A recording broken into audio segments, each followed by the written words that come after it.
Alright, I'm ready. I think we're live, dude. What's up, Alright, we everybody? are live. On the Hey, BIA Gamecast. and we're here to talk about some bombastic topics. We're going to be talking about EA losing exclusivity on Star Wars, as well as a new Indiana Jones game. And we're going to be talking about CD Projekt Red coming out and talking about what happened, as well as Game Pass, some Game Pass news. So let's get in it. Let's get into it. Heck yeah, bro. Well, first, um, let's talk about Star Wars, dude. Star Wars and Yeah, EA. let's start out with Star Wars, dude. That sounds good to me. Star Wars. EA no longer has the rights to Star Wars. What does this mean? What does this mean? This is like this. I think this is good. Like you've had like their last games that really haven't been great. I mean, they're you have the question come up of uh, Respawn made uh, Fallen Order, and that's like a real big hit, and and now they're losing it. Are they still going to be able to make a sequel to Fallen Order and kind of keep the kind of Star Wars, not multiplayer, but story based tellers and story as canon maybe for Star Wars, and then I don't know, somebody might get multiplayer, but what do you think, bro? Well, I think it's a good thing for one that EA lost the deal. Like there was a deal in place. We don't know exactly what the contract was, but we know that there was a deal between Disney, Lucasfilms, and which is we'll get into that. But that deal's no longer, and I think a lot of it had to do with the fact that they made some not so great games and only a couple good games. So let's go over like what games they made. So this first, let's announce to everyone who doesn't know, there is a new Star Wars game being announced, and it is not being made by EA. It's being made by Ubisoft and Massive Entertainment, and they made The Division 1 and 2. So the news came out that EA exclusivity is over on Star Wars games. Disney cut the exclusivity and said no more. But then the same time that news was announced, it was Ubisoft announced and Disney announced, that What type of Star Wars game do Ubisoft's you gonna be think they're making. making? Like, do you think Well, they're it's an making open world. multiplayer or a single player based, like they normally do? Like like your open worlds, and there's a story, and you can go and maybe fly to different worlds. Uh, what do you think, or is it be a multiplayer? What game do you think Well, they're building? I think it's definitely going to be single player. I think it's going to be open world RPG an RPG of some sorts. Maybe something like we see with Assassin's Creed, but definitely think it's going to be single player. But I also think they could add some multiplayer modes, but I don't think they're going to focus on multiplayer modes. I think mainly it's going to be um, single player for the most part, right? And then Yeah. maybe a couple more, but who knows? Maybe like some multiplayer modes or some different types of modes, single player modes. But I think it's going to be story based mainly. Um, what I was getting at though is there is this new game that was announced at the same time. So let's go over the games that EA has made so far. So there hasn't been a Star Wars game made by any other developer. I mean, not developer, but any other like publisher besides EA at the moment since 2012, right? Yeah. So they made first they had a studio, the Visceral Studios, Visceral Games or whatever, that was making a Star Wars game, and it got canceled, and that studio got shut down. Then in 2015, Star Wars Battlefront 1, multiplayer only game. In 2017, Star Wars Battlefront 2, that was multiplayer with a little bit of story, but mostly multiplayer, and that was a massive debacle. People who don't know about Star Wars Battlefront 2, it had a bunch of predatory loot boxes, really hard to earn characters, and people were just sick of it. And EA tainted the franchise for a lot of people when it came to gaming for the Star Wars Oh, they franchise, did. and they did. Oh yeah, so They they did still. revert. They did revert a lot of things, and they made the game a lot better over time. But that was probably the lowest point with the Star Wars franchise. So, and then in 2019, they made one of the best Star Wars games of all time in Jedi Fallen Order, and that was made by Respawn Entertainment. And anyone who doesn't know the history of Respawn, it was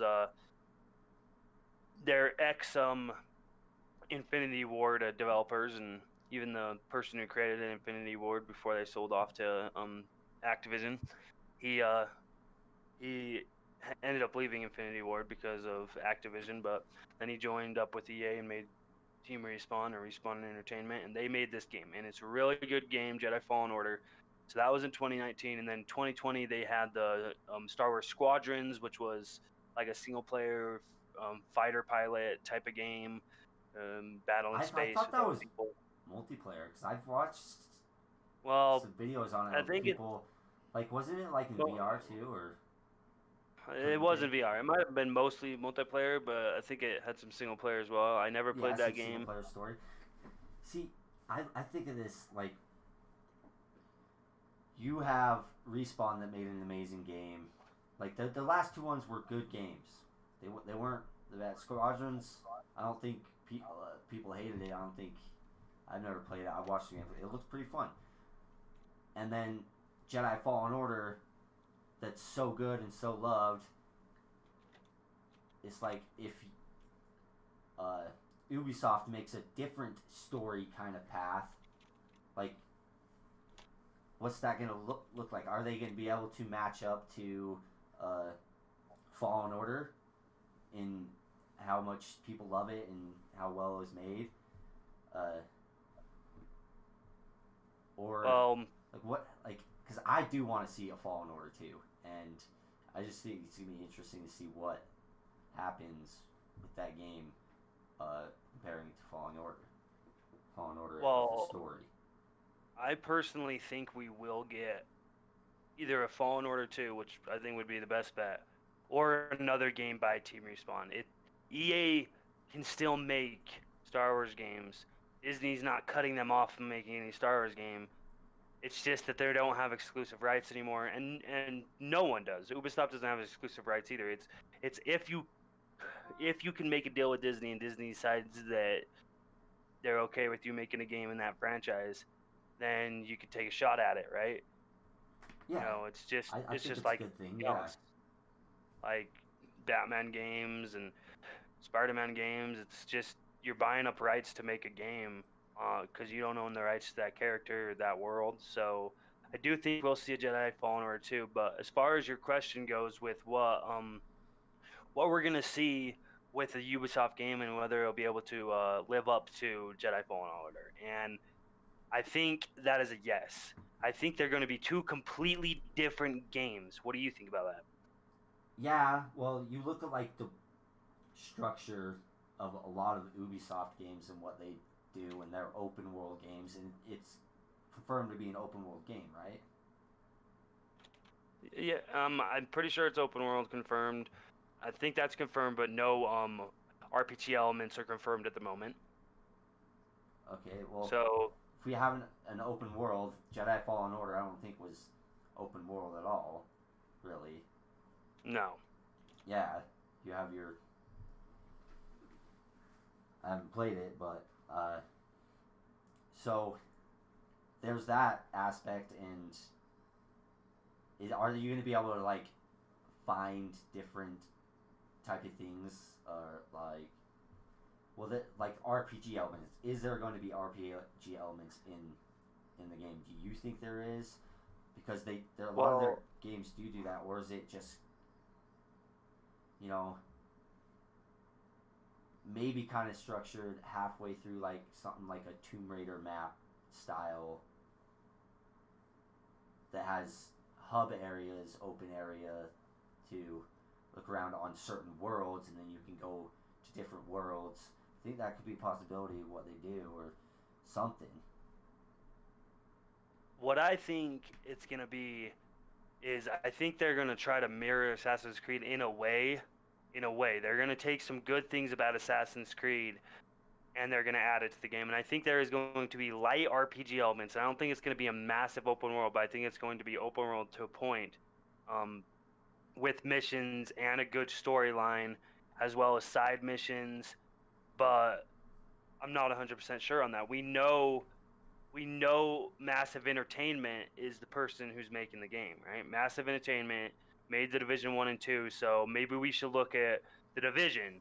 It's kind of a Um, semi-open world. There's some RPG well, elements, kind of. And I know they're two different games, but what were you saying? you you can also your good point on that. Looking at the division, and not only its open world aspects, but just its story and lore aspects. They can kind of put a good story and a good lore into the game, and I think you can have collectibles or something or things you can find that uh, expand the lore and expand the world.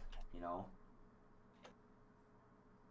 or Yeah, the I canon know of what you're Star talking Wars about. and or And I links to think in past or whatever type of story. It could be a completely new character. Is it going to be some Star Wars characters we know? It's like what's the only thing that's really confirmed really is the open world. What else was confirmed? That it's just not much.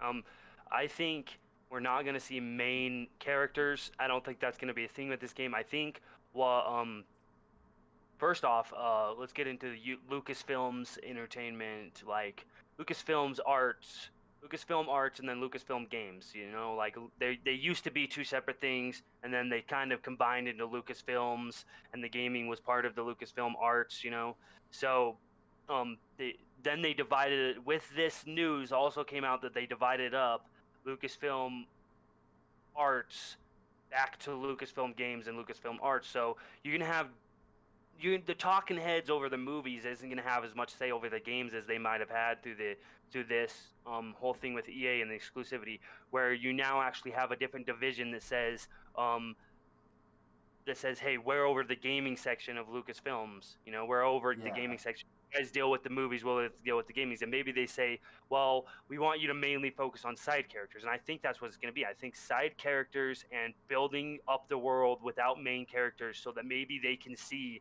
whether or not, like, they've done it with some movies already, you know, Rogue One and everything.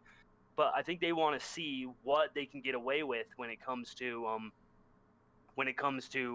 side stories and how people cling to side stories. I mean, you see it with the Mandalorian as well. But these main characters, you can't beat them over the top of freaking people's heads and be like, just it's like the Master Chief. It's like, hey, Master Chief, Master Chief, Master Chief. It's like any of these characters, like Spider-Man. You always have the main Spider-Man, main Spider-Man. Some people maybe want to see some side characters and some side story. yeah yeah. I love side character side story. Expand the world. I want to get to know more people, more lore, and all this stuff in the universe of Star Wars. See, I'm I'm not really a multiplayer person, and that's I kind of never I didn't get into any of EA's games because Star Wars games because they were originally all first kind of multiplayer. Besides the older ones, First two. Battlefront, So yeah, and Battlefront 1 and 2. but I want to play Jedi Fallen Order. Everything I've seen about it, and I don't want to like spoil anything, so I haven't like looked a ton into it. But it looks so fun, and I want to get it and play it. But I love story. I love single player But games yeah, with this amazing story and how you can expand the world, and that's that's that's what a I like preference to style see you too. have That's when it comes to I games. think that would be the better option, and like you said, pounding someone over the head with uh, Master Chief, these main characters that everybody knows, and it's like that Or even like Marcus you're Phoenix. sticking to a stricter path with a story like that. You have to have kind of you can't fully just create your roadmap for a character or a storyline because you have to follow kind of like these characters what they would do, and it has to make sense. So So side stories, and then you get into the universe. Yeah, I'm going on, but yeah, So personally, I believe if you think about Halo and how it's always been there's a main storyline that we have to keep up with and we can't veer too far from the path. And people don't like that, but that's because of the first three games were like, hey, this is the story and it's easy to understand. But they how do they get people into Halo that don't care only about the main story? You know, they make side games, and some of these side games have been flops. But you see, Halo Wars 2 was a really good story that actually now is incorporated in the main story of Halo, past Halo 5 and into Halo Infinite, in a sense where that was something they decided to go off the beaten path. Like, yeah, they already had a Halo Wars game before, but with Halo Wars 2, they kind of revolutionized what they could do with side story content and Halo games Wars 2's not even in the story same genre. was really, really good. Yeah. So Like, something like what were that the where support develop? Like, were there support? Like main team made Halo Wars 2? well, it was this RTS studio. I can't remember exactly. I know the studio, it's just on the tip of my tongue and can't think of the name right now, but there was a support studio that was a big RTS studio that had made game RTS games in the past, and then 343 also worked on that. And 343, So yeah, that's that. with I imagine with the story and everything. Yeah. And the So, story but was let's really get good. back to Star Wars. Let's get back to Star Wars and what we're talking about Yeah. here with Star Wars. Um, anyways, so when we think about that, like you don't want to just have a main story game, you know, and people haven't even clinged to this storyline that they were trying to go with main story, you know, with the whole Jedi, like whatever. And I didn't watch episode 8 or 9. I watched episode 7, but I've heard really bad things about them, and people just aren't clinging to a brand new story, especially when you've already kind of finished the story. So it's like, what are you gonna do? Make a mainline story in a game? No, just do. You can do some world building and build side content and side characters that actually people might cling to love, so then you can build Yeah. stories off of them, kind Yeah. of like the Exactly. Mandalorian. Mandalorian actually is something that I think of a lot when I think of a new Star Wars game that, and maybe there will be a Mandalorian Star Wars game in the future, but that's not what I'm talking about. I'm just talking about the idea to take the idea to take a story that is not like it's part of the history of Star Wars, but it's not well known, and to make a story out of that and make people cling to it and love the characters and make the story great. And now it's a new section of Star Wars that people didn't even ever think of because of it was just in the books mainly, right? Yeah. Yeah. I totally agree, dude. There. So So it can be.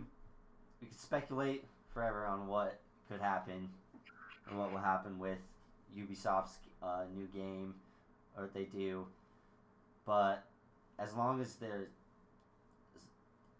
as long as they create Jedi or Fallen Order 2,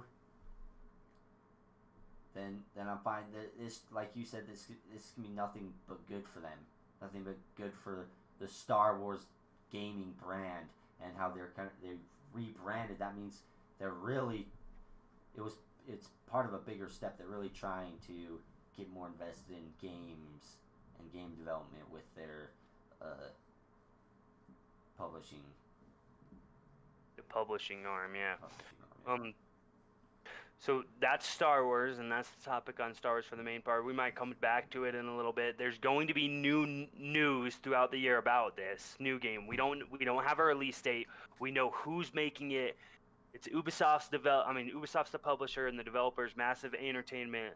It's a studio under the Ubisoft belt, and we know it's open world, but we don't really know anything other than that. So there will be new news that comes out, and we'll see a trailer, maybe hopefully this year or something, you know.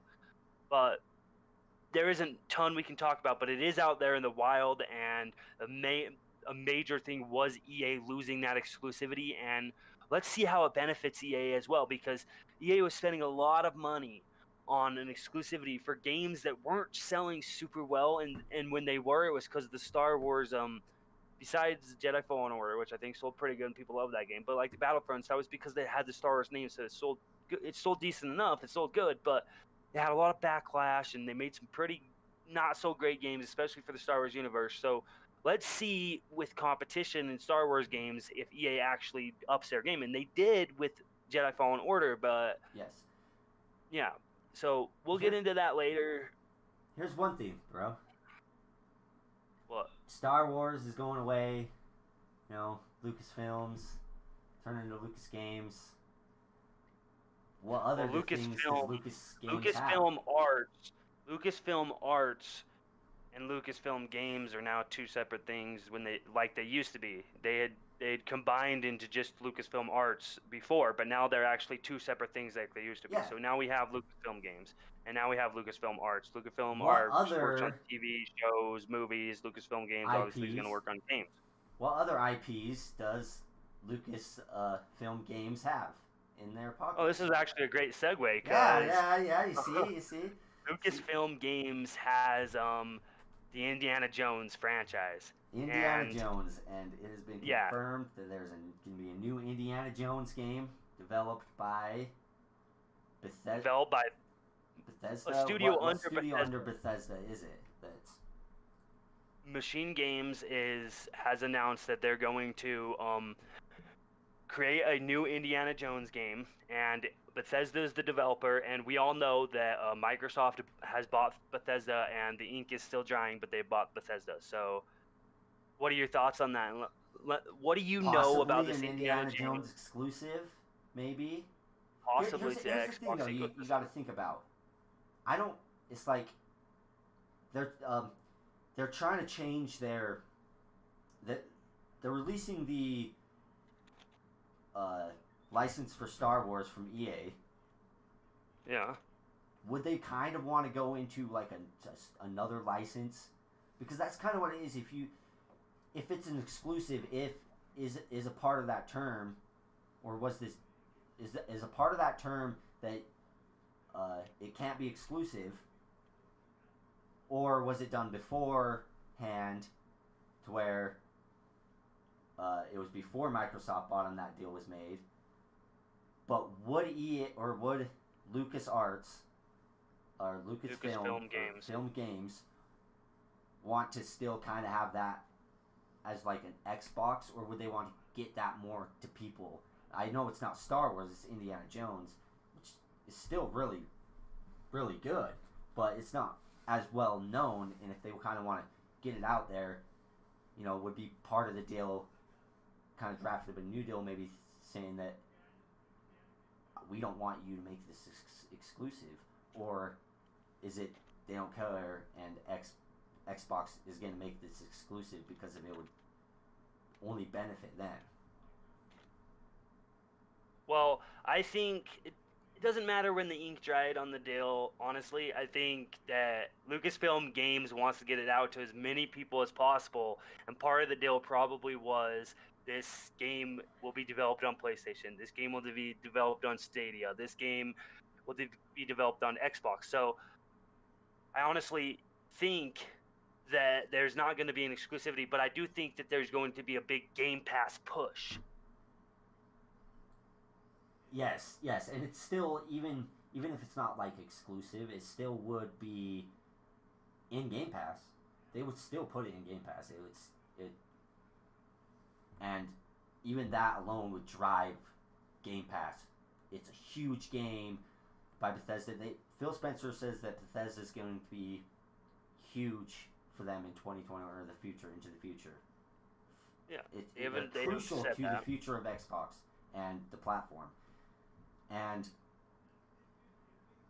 when you have, okay, I lost my train of thought, but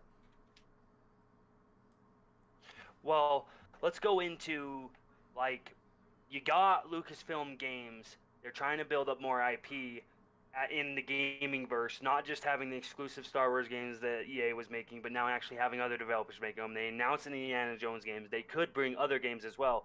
But when you think about exclusivity, especially in Xbox, of things coming into Game Pass and only Game Pass, or whether they're going to make games only for the Xbox ecosystem, you kind of have to hit it at a two-pronged front.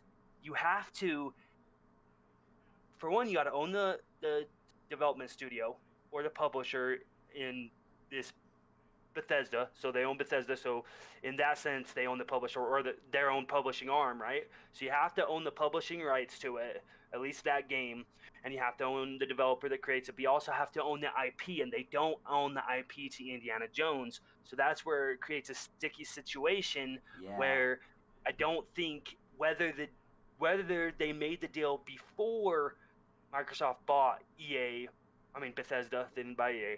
But whether or not they made it before that deal was signed, it doesn't matter. I think Lucasfilm Games would say that we don't want this game to be exclusive, and if it is, it would be a timed exclusive, or you can push Game Pass with this game, but this is our brand. Indiana Jones is their brand, Yes. and they're allowing Bethesda and Machine Games to make a game under their brand, so they kind of get to dictate whether or not it's an exclusive, don't you think? Yeah. Yeah. That makes sense. That's great. Great points right there. They really don't own any of the rights to that publishing or all that, and it's just. But like I was saying, it's still going to be a benefit to Game Pass. It's still going to be a benefit to them. It's a big game that they can put in there and push by Machine Game, incredible studio that lots of people know and love. Indiana Jones, it's a big brand. But yeah, what else do we all know about that Indiana Jones? Like what type of game is it going to be? Is it going to be third person, first person? So we don't really know much about it, really. All we know, we can make speculations off of the past games that Machine Games have made, but all we know at the moment is it has been announced that Bethesda Softworks, the publisher, Bethesda Softworks, and then the development studio Machine Games, they are working on a new Indiana Jones game. But let's talk about Machine Games. So Machine Games are known for two games, and they're known for two games in the Wolfenstein series, right? So they created the New Order, Wolfenstein: The New Order in 2014, and then Wolfenstein: The New Colossus in 2017. Those were both shooters, and great shooters at that, and third person, I believe. So we can kind of think about it in that it's probably going to be a third person game. I might think of something like Tomb Raider. Like they might want Yeah, to yeah. make it close to It's Tomb Raider very in very that way. close. I don't know. Like I think third person would be better. You know, you get to see Indiana Jones and everything, but I think it's like I don't know of really any first person type of treasure hunting games like that. You have uh, Jake Blake in Well, you have the Uncharted games, Uncharted. Yeah, right? in Uncharted, then you have uh, Tomb Raider. What other games like that? It's like, do we have one that's in first person like that? And it kind Well, of I make you don't. feel like For the most kind of part, I don't think enclosed so. in kind of like an enclosed type, more of a thrill game or whatever. I don't know. I was just thinking that, but So I do the think only it's games gonna that I be can kind of think like, of, have uh, Tomb Raider and that third person mode. yeah, I think it'll be third person too. So if we think about this like type of game, I kind of think of Tomb Raider. I think of Uncharted, and if they're going to incorporate puzzles, which I'm sure they are, I kind of almost think of Zelda in a way. So then you could say, well, there's been some first person Zelda games, like, but yeah, I don't. I think it's going to be third person. I think it's kind of necessary for this type of game, and looking at what this studio has done in the past. But again, this is very early in the news cycle for this. We don't exactly know what's going to happen. We just know that the game has been announced, and it's not a name. It's just that the game is being made by this studio. And as well, I want to bring up the point that with this whole Lucas film games and Lucasfilm Arts, and then trying to push their IP through games as well as through movies and stuff, there is a movie coming out in an Indiana Jones movie coming out in 2022. It's been announced, like maybe not a name, but there's supposed to be an Indiana Jones coming out movie coming out in 2022, and maybe they're wanting to push that around the same time. So maybe we'll see a 2022 release for this game, but that's just speculation. Yeah, definitely have to wait and see more about this game, and I'm excited, dude. Definitely excited. Uh, Yeah, I'm excited about that too, dude. what else? If that's it, really everything. I don't have really anything more to say off on Indiana Jones. Indiana Indiana Jones. Don't really know a super ton. No, it's machine games, and but all we can do Right. is speculate. But let's get on to next topic, bro, which is just like uh, CD Project Red CD Projekt and Red, yeah. Cyberpunk 2077. So we're talking about Cyberpunk 2077 again. That's because it's a new game that came out, and it's a big game. It's really is a top seller despite what happened to it. And I don't think I need to rehash what happened to it, but for this topic, kind of have to. So I'm gonna start off with why I'm talking about this. So um, we had the one of the executives from CD Projekt Red actually come out, and he made a video that he posted on their Twitter account, CD Projekt Red and Cyberpunk 2077's Twitter account, where they talk about what happened, how they feel bad about what happened, what they're planning on doing going forward, why it happened, and that they're sorry it happened. And we know they're sorry it happened, but the fact is it happened. So what happened was they they they mainly focused on the PC at first, and they kind of built down from that. So they say we're PC developers. We're going to make a great PC game in Cyberpunk 2077, but it's also going to come to Xbox and PlayStation, right? So, and we want to bring it to as many people on console as possible. So we're also going to bring it to the PS4, which the stock version of the PS4 came out in 2013, as well as the Xbox One, which the same stock version came out in 2013. So we're going to bring it to these, right? And we know that these machines aren't super capable in the year 2020 and the year 2021. So they they mainly focused on the PC port and got it really good. They got it really great, and they had people working on the console port, but they they were having a hard time with the console port. They really were, especially the old gen consoles. Like the new gen consoles, not as bad, right? But especially the old gen consoles, where it's like, hey, they kept pushing it back, I and that's think why it we got actually too saw. much for their ambitions. It just had great I ambitions, think and when so. you start from a PC and you try to make this beautiful world, uh, and you kind of go a little over, and then you're trying to push or condense it down to compat the older gen consoles. Uh, I can see that kind of part being a reason, but I don't know.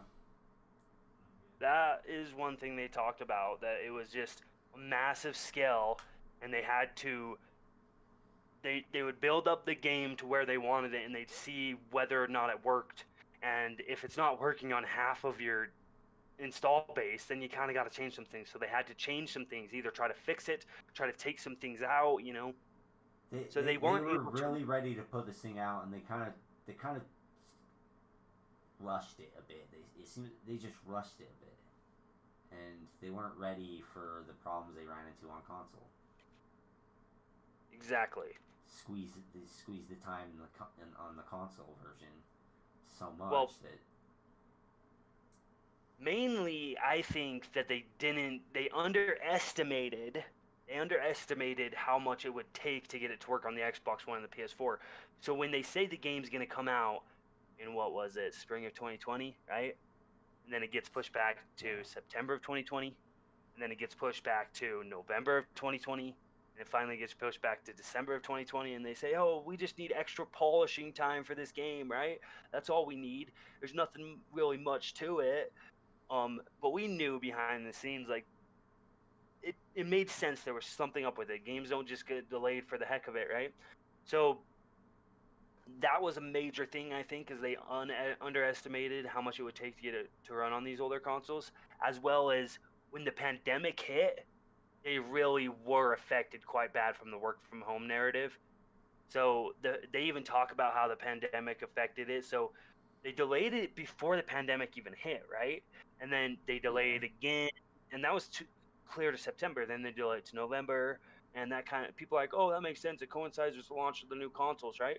But then they delayed it another 3 weeks into December 10th, and people are like, what is even going on with this game? Why is it going to get delayed again? And they come out like, no, the game's going great. It's not going to get delayed again. We don't need to worry about that. And everyone's like, okay, well, it doesn't make a lot of sense, right? It doesn't make much sense that this game keeps getting delayed, and now you're saying it's not going to get delayed anymore. But so they at the beginning of December they put out a code for a review code for people for the PC port. I think it was the first day of December, and they say, here's your review. You got 9 days until the game comes out. Go ham, make the review of the game, and people loved the PC port. So people are like, this is a great game, right? But Yeah.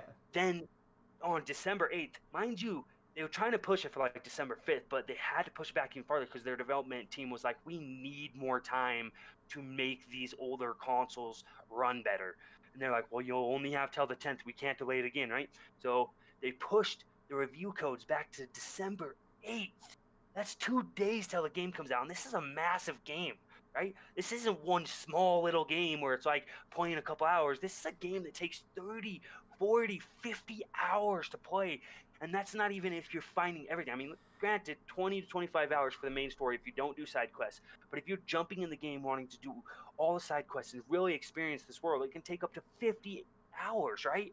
So, um, they people trying to rush through it fast for one, I think, and encountering a bunch of bugs, I think that really put it out there for the score where people are like, it's just not optimized. It's not a good game when it comes to bugs. Well, Like it's I have really the question of a game. why didn't they could have just literally delayed it to console version. And it's like if you really want it, go get it on PC because the console version's not ready. And we're really sorry. It's like instead of trying to hide it until oh crap now we got no option we're caught all this stuff, you just come out and say console version's not ready. We're really sorry. We're running into problems. All this. Release that video that he released before they release it for the console version, saying we're sorry. Console version's not gonna be ready. If you really want it, it's on PC, running great, and they wouldn't have gotten to this much of a debacle through it. You know. I think you're right in a sense, but I think that it was almost like these execs were lying about what was happening. It was almost like they were trying to cover it up and hope that at the end it would come out and be a great game. And in the game, mind you, it's such a divisive game because it's such a great game in a sense. It's got a good story, right? It's got an amazing story. It's got a really good world, immersive. Um, and all this different stuff, but it just wasn't very well optimized for console. Like even the Series X and the PlayStation 5, which are, mind you, way better optimized than the Xbox One and the PS4, but it just wasn't super well optimized, right? So that kind of hurt them.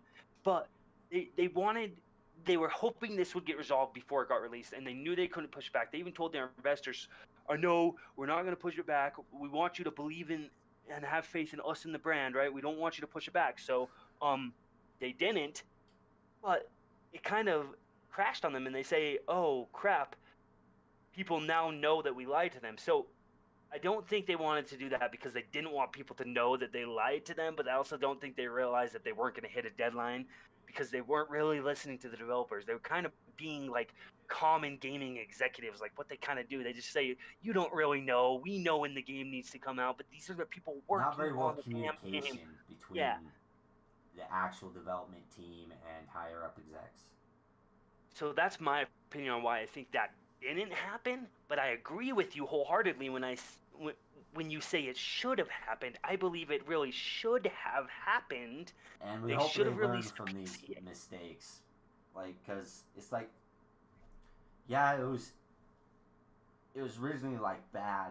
They came out and then they're trying to do better, and then they'll bounce back from this and their brand will bounce back from this in their integrity as a development team, and but yeah, you'll still have those people that don't really follow news on games or whatever, the casuals, and that won't see this apology letter or whatever, and that still kind of have or see what they're doing, and they've just given up on the game completely, like this is unplayable or whatever, and they got a refund.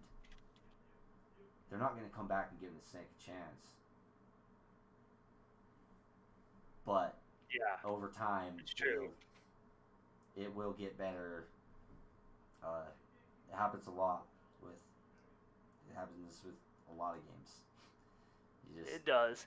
But we didn't think CD Projekt Red was going to do this. We knew The Witcher 3 was buggy, but it was such a great game, and it got made even better that's over the years. that's But that's uh and that's cyberpunk for some people.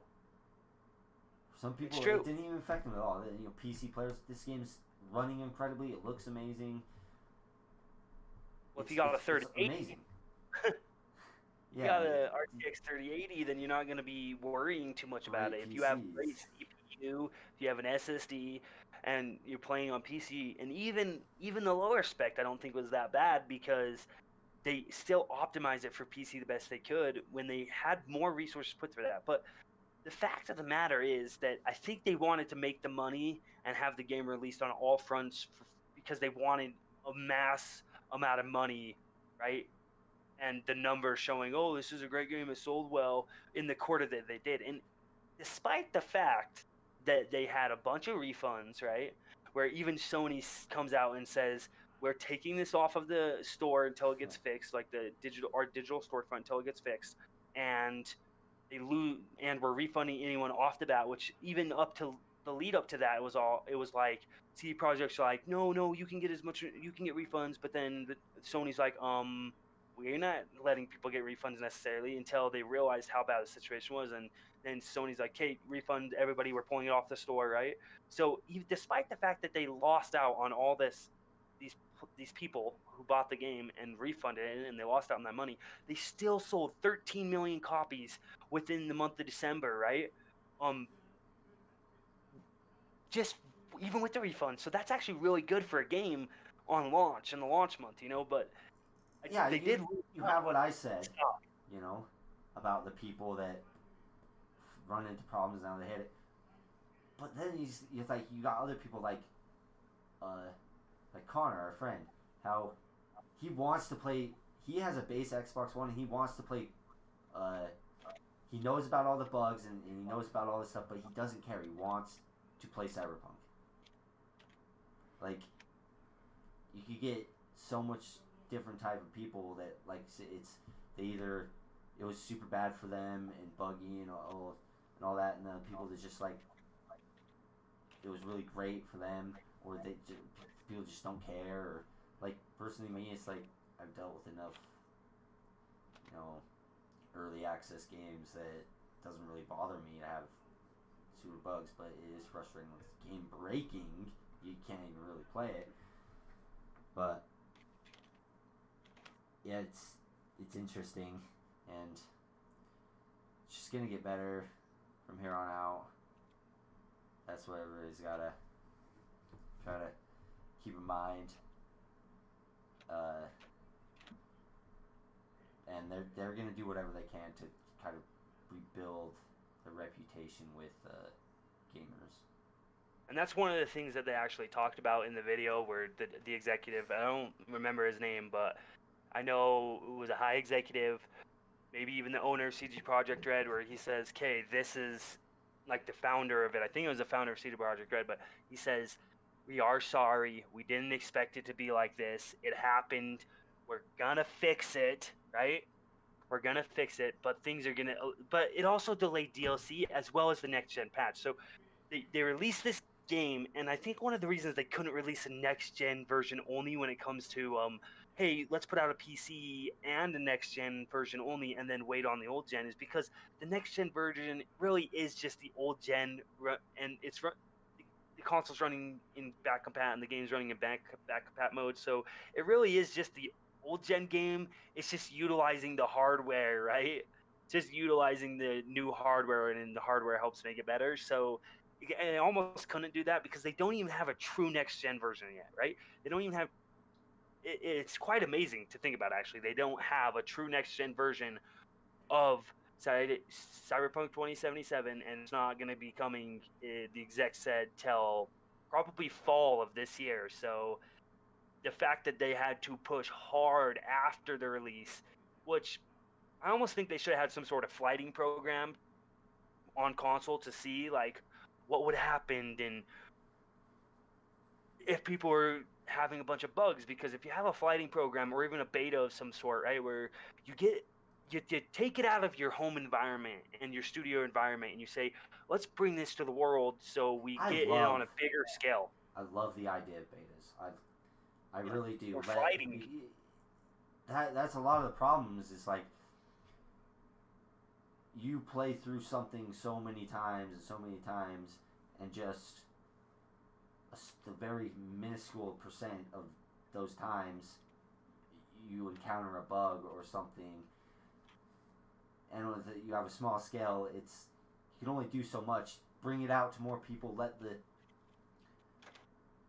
the community give you feedback too. You know, you have people that are so passionate about this, that love CD Projekt, that are so passionate about their games and the story, and that really just want to play CD Projekt Red. They would so willingly jump into that and give you feedback and be so happy about it. You know? True. And I think I don't want to blame it on the pandemic, but we gotta think about this. Like, it really has affected the way games have been being made, and Oh yeah. we're expecting to see a lot of games that we thought might come out in 2021 be delayed, or even games that initially been announced for 2021 be delayed. Because we saw this in 2020, and I think it's still going to be happening in 2021. Where I don't think this is over. Like they're still, yeah, it's easier for them to work from home because they've been doing it for some odd months, but it's still getting together as a studio, teams coming together, and being able to be in the same office at the same time, talk to each other, have meetings without the barrier of being home and only using your computer. I think that is bigger than people think. Like, Oh yeah. it There's really no doubt is. about that. That takes toll on people and their morale, and it affects them mentally, and it's like you just a complete shift, and especially at the start, and it's like it's still going on, and it's long, and kind of want a change, and kind of want it to be done, but it it affects people, and And yes. that is true. You gotta realize that. But so they've released two patches, you know, last year they released two patches after the game was released. They're planning on releasing another patch here soon, and then a few weeks after that, or a month after that, another patch. And then they're going to be releasing updates as well as DLC after these two patches. And then after that, they showed a little timeline diagram. And after that, they have which is supposedly in fall, they have the next gen update. So it's almost like people on next gen, for a true next gen game, they're actually waiting almost a full year, anyways. Like, I understand there was a lot that went into this, but they're really having to gain back. Like, I don't think it's just, it's just one of those things where the game wasn't the greatest when it came out, but we still have a great reputation and we can gain anything back. It's like Activision thinks that way. They're like, oh, it doesn't Yeah. matter. Everyone loves Call of Duty. It doesn't matter if the game releases like crap. People will still play it. And that's not the mentality a development studio or a publisher or anyone who makes games should ever have, right? You don't ever want to have that mentality, because some people never will have faith in CDPR anymore. Some people Yeah. won't, and yeah, they will probably gain respect back. Hopefully, I'm really hoping they have to work for it. But some people are never going to love them the same anymore, and that matters in this industry. That matters. Yeah. It does. It does. And So yeah, it's this whole hopefully thing with CDPR. they can get a lot more people to kind of gain their trust more. Yeah, definitely. Hopefully that would be nice, but that's kind of what's going on with CDPR, and the fact that I just wanted mainly it's a pretty big topic because it was a massive story at the end of last year, and it's still a story that's developing when it comes to like what actually happened. Like, okay, we know the game came out like crap.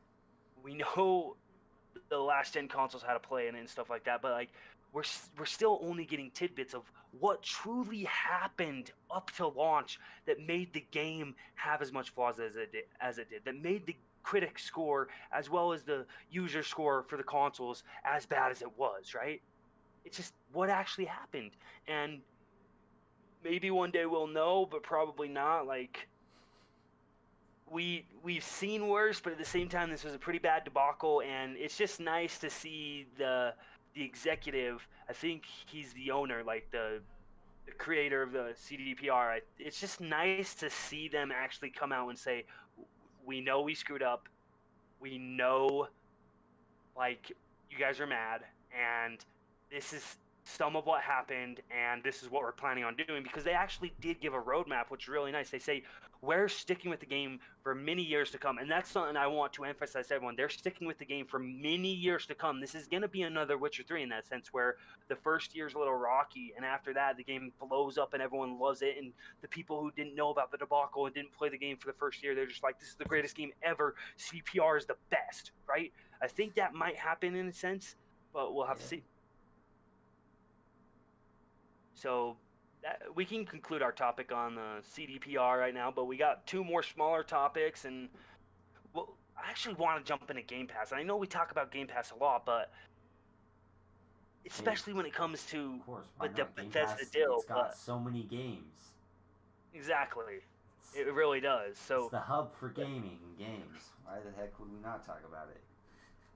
let's let's talk about what we think is going to happen with Game Pass this year, and even if it's speculation, we don't know a ton. We know some games have come out recently in Game Pass and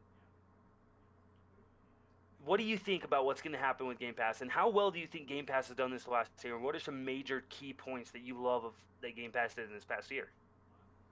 Well, something that they're doing already that we know is what it's up to like 30 games this year into Game Pass, like exclusives or whatever. Yeah, there's a lot of exclusives, and you got the This Bethesda year deal there's too. quite a bit of exclusives. They're all going into Game Pass, every single one of them.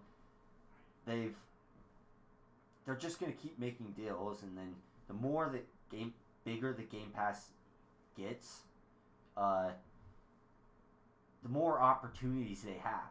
Really, if a name Right. brand, the more uh, it's like a well-known company or a well-known actor. Say, he gets more roles just straight up offered to him for movies because he's he's more big and he's well known. More developers, oh, Game Pass and everything that it can do for me, heck yeah, I'll put it in there. And even if it's like a bigger game, still put it in there. Here's another thing. Do you think uh, Cyberpunk 2077 is going to come to Game Pass this year? I think that's a really good question. For one, thanks for asking it. And the possibility of that, it's hard to really say, to be honest. But I think with the debacle and to gain back people, and maybe when the next gen update comes out, they might say, "Hey, this is coming in Game Pass," and maybe it'll come out within a year of its release. I think eventually it's going to definitely come to Game Pass. We just don't know when, but within a year, it's really hard to say because I'm leaning towards no, but with the whole debacle, I almost want to say yes. Like, Well, they'd do have you to think? fix it. They would have to fix it first, and they would have to fix it really good. I think Yeah, because if you're they putting would. it on Game Pass and it's not fixed, you're inviting people into a disaster room. Like, why would Exactly. you do that? So You it definitely has don't to want be that. fixed. And how long is it going to take them to fix it? I don't know. But I I don't I don't think it will be in this year. I don't know. That could make things worse. Make it take longer, to get into Game Pass than initially they planned for. Well, I About don't that. think they actually plan to have it to come to Game Pass. I don't think there's ever been a plan. Well, And if yes. there Okay. has been, I think it's because of the debacle. I think if there's a plan in place now for it to eventually come to Game Pass, I think it's because of the What I debacle. mean It's by the not. plan, I Phil Spencer and Xbox, I'm pretty sure they wanted CD Projekt Red to put Cyberpunk 2077 in Game Pass. Of course they did. Of course they're gonna try to do what they can to make that happen. So, wouldn't they kind of have a plan for that? I don't know. That's what about the plan, but yeah, I don't think it's gonna go within this year. I don't know, but we'll just have to wait and see. But there's lots more other games in Game Pass. There's lots True. of games coming to Game Pass. What games do you think might come to Game Pass Well, first this I year? want to talk about some games that are coming to Game Pass Yeah, and have definitely. been announced, and some games that have come to Game Pass. So I think it's pretty cool that all of the Yakuza games, pretty much all of them, coming to Game Pass. Like, it, I think that they only have a few more that are actually planned to come to Game Pass. So we have Yakuza 3, Yakuza 4, Yakuza 5. They're now coming to Game Pass, right? We had and the new Yakuza game, Yakuza Like a Dragon. I'm interested to see if and when that comes to Game Pass, which I think it might actually have, but I'm not 100% sure. It's very interesting when you talk about Japanese studios and Game Pass, because Japanese studios never really clung to the Xbox, but it seems with Game Pass, especially when you think about cloud, console, and PC, it almost seems like with Game Pass they're like, "Hey, we actually like the idea of it coming to Game Pass and being on Xbox because we're seeing what Game Pass can do." And then people buy the Series S, they buy Game Pass, and they say, "Hey, there's actually some Japanese studio, Japanese type games, JRPGs or whatever type games in Game Pass. So this is for me." So you get people coming from Nintendo, coming from PlayStation over to Xbox because of Game Pass and because of games like Yakuza, because of games like Bloodstained Ritual, because of games like well, even the Kingdom Hearts games or There, anything like that. So there's a you lot of factors into that of that Japanese studios are gonna want to come to Game Pass, and they're starting to. You can see they're starting to, and exactly. it's not gonna stop. And especially it's like there's a lot of factors in play with that. You got XCloud, it's already streaming out there, and how much of a factor that plays into it. And it gets into even more hands through mobile, and how mobile gaming is big in Japan, and but also the thing is, PlayStation didn't really sell very much PlayStations last year in Japan. They, they didn't for the most part. Like, it's not as much as they still sold more than Xboxes, but it's not as much as they have in the past. Like, it almost seems like they're changing their focus from Japan to the United States, Yeah, and it's like for PlayStation, that's how you get your user base. Is with your Yeah. PlayStation. When you let that falter, the studios can see it, and then there's the whole debacle with the the cross button or whatever, or changing a button around, and Well, I'm not 100% sure about that debacle. I think it just was. It's not called the Xbox button, but it's a cross button, or are they actually changing buttons around? I think I don't know. Let's just but Japanese studios, they see the amount of people they can get through Game Pass, and they can get their games out too, and especially in the Japanese market, Xbox has gotten a lot bigger and uh, grown a lot out there. They have. So we see these games like Yakuza coming, obviously. You see the Kingdom Hearts games coming. You see a bunch of different studios like Bloodstained Ritual of Night, and even some smaller indie games that are Japanese games. You see these coming into Game Pass, so that's really nice. And we have Control actually coming to PC in Game Pass. It came to Game Pass console last month, but this month is coming to PC, Game Pass PC. And this was a whole thing back in 2019, at the end of 2019, where Phil Spencer's like, Control's going to come to Game Pass. And people thought he meant Control is scheduled to come to Game Pass. But what I think he truly meant was Control will eventually come to Game Pass. But then Control had to say on their Twitter handle and stuff, their Twitter, they're like, we have no plans to bring Control to Game Pass at this moment, right? But it was like writing on the wall. We all knew Control was eventually going to come to Game Pass, and now that game came to Game Pass last month, Game Pass for console, and this month it came to Game Pass for PC. And we have the median coming for Xbox Series X and S Game Pass, right? Console Game Pass, as well as PC Game Pass on the 28th. That's a day one. So what do you think about those two games? Like that in the short term, these are some games we're seeing: Yakuza, The Outer Wilds, Desperados 3, Donut Factory, Cyber Shadow, and then the medium and Control. So in the short term, we're seeing those, but I also want to bring up a topic of what you think we might see long term. Well, I don't really know about that. I don't know enough to speculate on that or like see what big games are not in Game Pass. Well, a lot of That could be. Ubisoft games aren't in Game Pass. Some big EA games are through EA Play, but not the new ones. You don't have the new EA games aren't in EA Play, so they're not in Game Now Pass. So Assassin's Creed in Game Pass, the older ones, the older ones, yeah. not in the newer ones. I don't know, dude. Those ones are specifically what what do you think about Control coming to PC as well, and it came to console last month? What do you think about the medium right now? Because that's awesome that a game like that's coming to Game Pass on console for the new gen and PC. Yeah, yeah. You know how I feel about.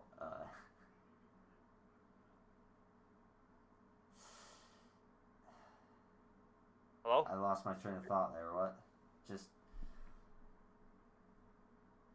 About Control coming to Game Pass as well as the medium, yeah, the that medium. game being second party game, like it's marketing and stuff through Xbox Yeah, the medium. I really want to play that, and I'm not gonna have to buy it because it's in Game Pass already for PC as for well. PC, and I can play it on my PC because I don't own a next gen console, so it doesn't matter. I can still play it. I'm super excited for that. Control. They, it seems good. That it is really good that they're bringing it to it, and that they're finally bringing it to Game Pass. But I kind of want to play that too. That seems like a fun game. Yeah, and it's coming to PC as well, so that's pretty awesome. Um, back to a little bit, backpedal a little bit to some of the topics about Japanese games. Another one I thought of was they have bring numerous Final Fantasy games to Game Pass, and those were games that are strictly the marketing mostly is strictly on for PlayStation. I mean, granted, some of these games do come out for Xbox, and a lot of them are timed exclusives for PlayStation. But some of them have never seen the light of day on Xbox until like recently, within the last couple of years, and they're coming to Game Pass. Like we see these games coming to Game Pass, and I think it's awesome. And I want to make a speculation for the future of Game Pass. Like, for this year, I'm thinking possibly, but I think a form of Uplay could either come to game. They could either put Uplay on console or and Game Pass eventually, or at the same time, or they could put Uplay on Game Pass for PC. Right? What do you think about Uplay and those? That's another thing where it's like you see these other they're not streaming services, these other subscription services like EA Play, Uplay, and the Steam one is a streaming one, but and the Nvidia Shield and all this stuff, as well as my, Game Pass for Game Pass, and then you see PlayStation Now and stuff like that. But what do you think about Ubisoft, the Uplay, and that? those set of games. What do you think about that coming to Game Pass, whether it's PC or console or both? Well, it's just like the EA deal. It's good. And Gonna. I want to It's good. reiterate It's a kind of good for. possibility because nothing has been announced. It would be. It would be good for both sides. It would be I good think for it. because with Xbox, you get you can you can play these games through Game Pass to for a cent, 2 cents, but it gives more of a discovery. It's that user base that they're growing such a big user base that you play. EA wants that. They want to get that in front of people and get people discovering their games, and EA Play wants that too, of course. So I could see it happening. I could really see it happening. It just benefits both sides, and it would make sense. Yeah, I think there's a possibility that that could happen, and I think this year, I think it really could happen. I don't think Microsoft and um Xbox in general with Game Pass, I don't think they're just going to be like, well, 2020 was a great year. I don't think we can top it. Let's just kind of go with the flow and not try to actually get these massive games in. I think they wanted to keep building it more and more and more and more, and they're No, going to no, be adding things like Xbox do Gameplay Plus. Xbox do bro shooter box, and they want to keep it that way. Yeah, do Pro Shooter Box and only Gears and Halo and Call of Why would they Duty. want to change that rhetoric? It's like it's perfect for them, you know. uh, well, we see them changing the rhetoric, which is awesome because more Japanese games on Xbox than ever before, and diverse set of studios, especially under Xbox Game Studios, developments, and new development studios joining their fray and buying a publishing arm with Bethesda. We see such diversity, which I think is just so amazing. And when they buy Bethesda, people before they bought Bethesda, they wouldn't have ever said that. Oh, Microsoft is going to buy Bethesda. Xbox is going to buy Bethesda. It's going to be a thing. People Now would have there's laughed in crazy their face. theories of they're gonna buy this and this and they're gonna go Sega and these massive studios That now would be because it's like they bought the insane if they Bethesda. bought something Everything's on the like table now. that. Let's I buy honestly don't EA. think they're gonna buy Sega, but Let's buy maybe EA. do a maybe they'll do a partnership deal with Sega to start putting some of the Sega games on Game Pass, or maybe a new Sega game or something. I don't know. Like maybe they do marketing deals or partnership deals in a sense, but they don't actually buy them out. That could be something they do. And with Game Pass in general, it's such it's such an amazing service that they can push to so many people, whether you're on a tablet, whether you're on a phone, whether you're on an Xbox, whether you're on, I say PlayStation, Nintendo, because I don't know if we'll ever see that happen, but whether you're on a smart TV, PC, I don't Yeah, know. yeah. Your refrigerator. Game Let's Pass is get everywhere.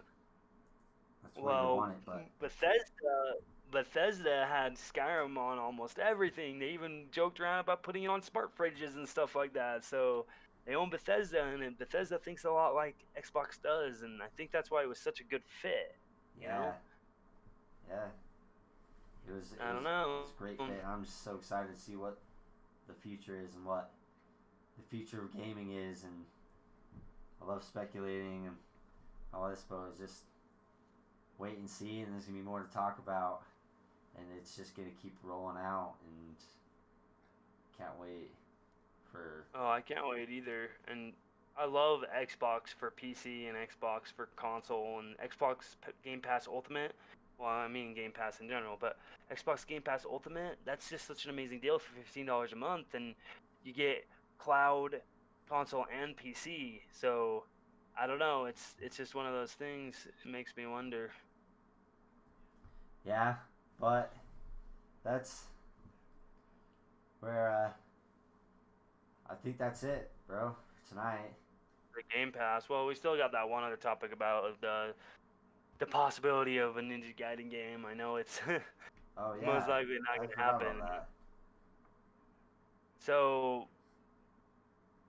uh, it's kind of one of those things where it's like, is a new Ninja Gaiden game ever gonna happen? And is Xbox gonna be publishing through their worldwide studios publishing arm, or and there's been a little bit of talk about it, and like, hey, there's some comments made by certain people, and then where you actually had Team Ninja say, no, we don't have a plan for a new Ninja Gaiden, but we'd love to see it return to Xbox. And then you had the creator of Ninja Gaiden in the original studios, Team Ninja, where he said his name is Itagaki, right? And he's like, I would love to make a new Ninja Gaiden game if I was given the chance, um So it's and I confirmed would we're love it getting a if Ninja Xbox. Gaiden game, right? No, it's not I confirmed. know, Nothing's I know. confirmed. No, You're of just course it teasing. is. That would be dope. It really would. Yeah, yeah. But Itagaki has a studio that, since he's left Team Ninja for a while now, called Itagaki Studios, and he created a new studio. So people are speculating: is he going to make a new Ninja Gaiden game? A I Ninja don't Gaiden I type think Team game. Ninja or a Ninja Gaiden type game, and I don't know. Do you think we'll ever see a new Ninja Gaiden game return to Xbox and have Xbox have marketing for it, and maybe it be an exclusive for Xbox? I hope Ninja Gaiden returns. I remember playing that That when I would was be a pretty kid. dope. Hard as hell, but it was fun. Yeah, and they had Ninja Gaiden Black, and then they had Ninja Gaiden on the 360, and it was a big staple for Xbox and Xbox 360, but we haven't seen it since. Yeah, I would meet like a lot of other people would love to see it come back. Definitely, Yeah, definitely, for and sure. just hope the cards are lining up to make it so. We'll see. See what happens. Right? And we don't know. We don't exactly know what's gonna happen with that, but we have the Todd Howard is the lead for the new Indiana Jones game. That's another thing to mention too. Todd Howard is he makes such great games, and he's such a good leader when it comes to being the head of a development studio or development project for a game, right? So we got to just recapping all the news that has come out recently, like the major ones. Obviously, it's just EA, no more exclusivity, and you got Star Wars game being made by Ubisoft, and what's going to happen with the Star Wars franchise when it comes to gaming, because you got Lucasfilm Games and Lucasfilm Arts. They split into two again, and um so those are two major topics. And then the news obviously about CDPR jumping out and saying, hey, we know we messed up, and Game Pass is a major thing. It's just something that we're probably going to talk about a lot, and PlayStation's been really quiet lately, so we can't really talk much about them until they speak up and do some stuff. We know we have like a game called Returnal coming out. We know um um we're hoping we're gonna get more stock on consoles so people can buy consoles, you know. Um we got the speculation of Ninja Gaiden coming back, and it's a bunch of different stuff. As far as the topic list goes tonight, if you don't have anything more to say about any of that, you know, I bring up the fact that Todd is overseeing the new Indiana Jones game, and that there's a new movie coming out in 2022, and that could be possibly aligned with the release date, right? And I don't exactly know, but do you think? Well, what do you have any more final thoughts on any of these topics we talked about, or really any topic that has come out in gaming recently? No, no,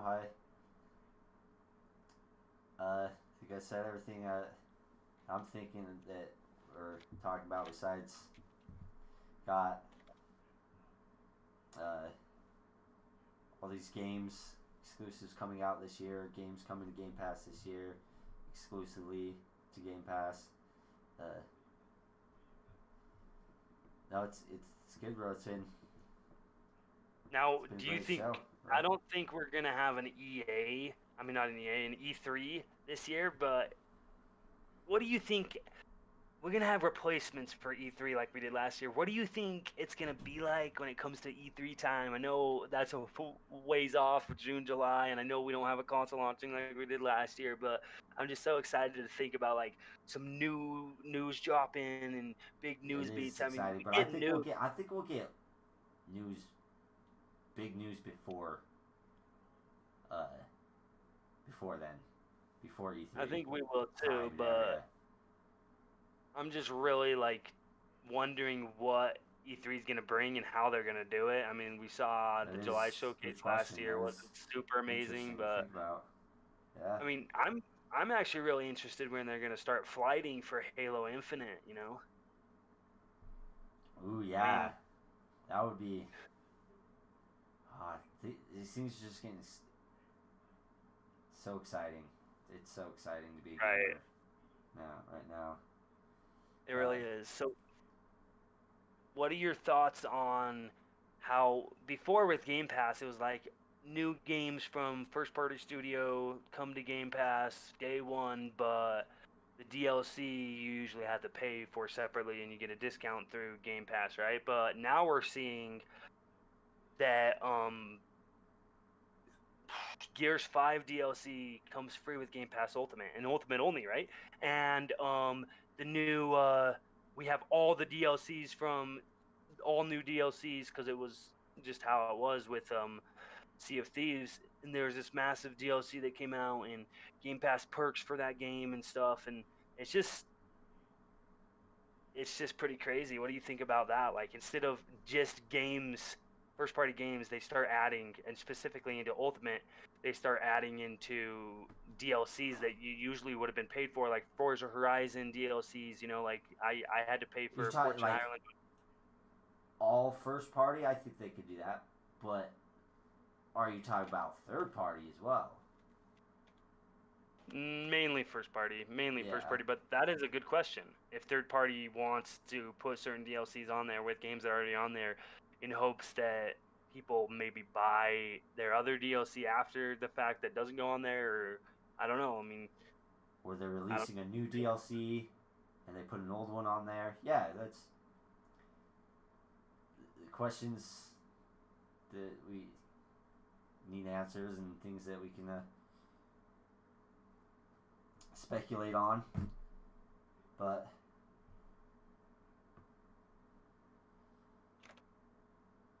yeah, I don't have anything really else to say on that.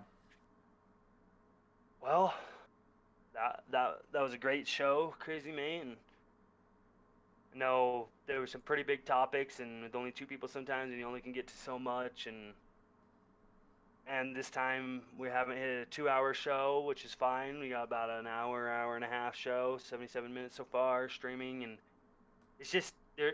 We're gonna talk about news that we cling to and we love to talk about gaming in general. We love PlayStation, we love Xbox, we love PC. We're not so big into Stadia. I mean, XCloud's an awesome thing. I mean, I love the concept of Stadia and stuff, and let's just I love seeing what's happening in the gaming version. We And we talk, love to yeah, come I love together. seeing what's happening and talking about it and just our thoughts. And that's what this is, you know. It's going to be things that we see that are going on in gaming industry that excite us, that we love and we want to talk about. Yeah, So and that's what the Brothers in Arms Gamecast is all about. It's about gaming. It's about coming together as a community. Making our voice heard on what we think's gonna happen. Being like, hey, this is what I like to play. Let's create a community out of the Brothers in Arms. Where we're talking games and we love Xbox, but we also love PC and PlayStation. Obviously, like I said, but we love to talk about games with whoever as long as they're I love friendly. talking about, yes, talking about games and talking about games and talking to you guys in the chat and Yeah, just this is a we love community. games and gamers, and that's what gaming is, just bringing people together and having something in common that you love to talk about, and Exactly. that's what we're here. to do. Yeah, But I think it's great. we hope everyone enjoyed the show. Yeah, this is the Brothers in Arms Gamecast, and this is obviously the BIA Gamecast channel. I'm Infinite Double A. This is Crazy Mate Gaming. Final thoughts, like follow us on Twitter. You Follow can us on like Twitter our at BIA Gamecast. Leave a like on the video. Subscribe for every Wednesday at 7 o'clock Mountain Time. I know we were a little late today, and Sorry about that. Apologize for that, but next week, 7 o'clock Mountain Time. Remember, subscribe, leave a like, notification bell, and we'll see you guys next week.